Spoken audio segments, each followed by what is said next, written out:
and to shed more light on that, we are very much delighted to have with us via phone Dr. Marianne Azer, board member of the Financial Regulatory Authority, former member of Parliament, member of the Foreign Affairs Committee, National Council of Women. A very good morning to you, Dr. Azer. Good morning, and good morning to all the audience. Dr. Azer, as I was saying, the efforts exerted by the state to empower women are really great and unprecedented. And every now and then we are surprised with a new right achieved on the ground for women, whether for the new judges. Now we do have women judges, whether with the empowerment of women in the financial sector, with empowering women who are now possessing small businesses. First, how do you see these efforts, and how do you see the speed recovery we are witnessing with gaining our rights once again? Well, let me first greet all the women and all the men for the month Women in Egypt, the month of March. We have a lot of celebrations and actions taking place. There was that honoring the event of Her Excellency, the First Lady of Egypt, to the very well recognized women.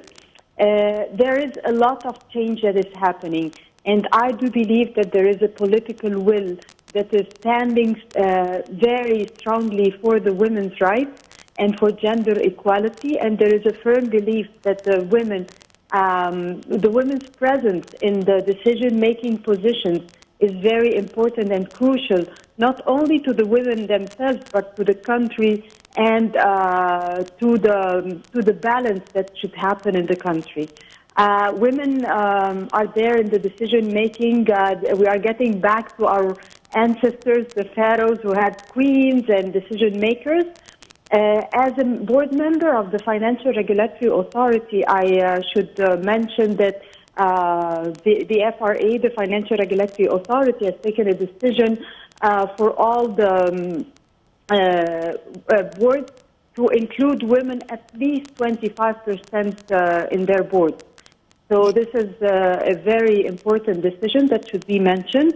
On the global level or on the level of the country itself, of the state, the 25% women in the cabinet, and not only for easy ministries, there are a lot of women who are handling a lot of tough ministries that have an impact on the country.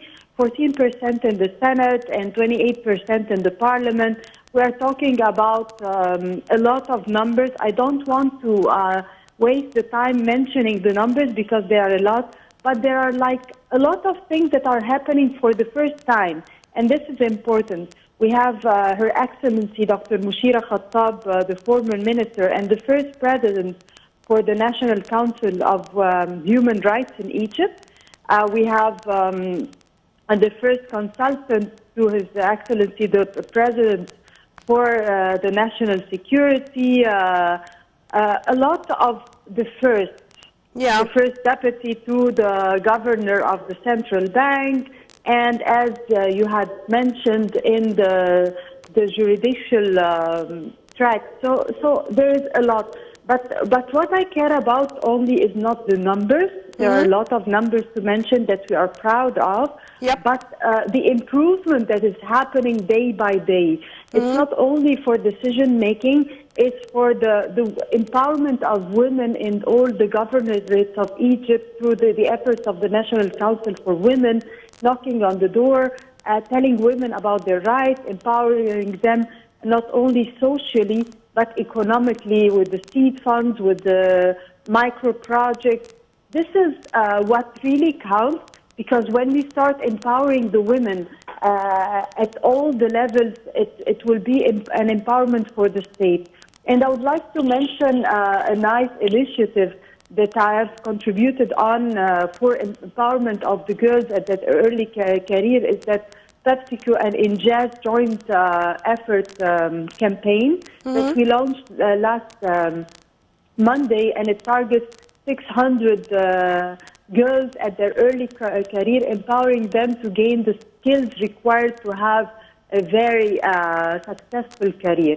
Yep. A lot of efforts and initiatives are happening in Egypt. We are proud of these efforts, and we wish that these efforts would be fruitful for the women and for the state and for the country.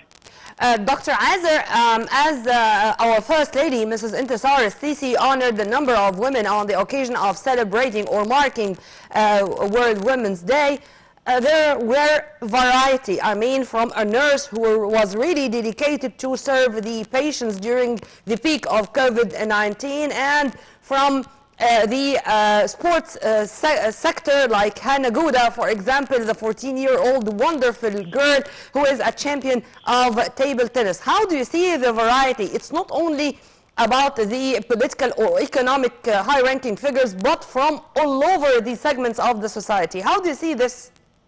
Yes, this is very important, and the diversity that you have just mentioned really counts, because, you know, it impacts everyone who was honored by Her Excellency, the First Lady, is a symbol for other ladies in her own sector.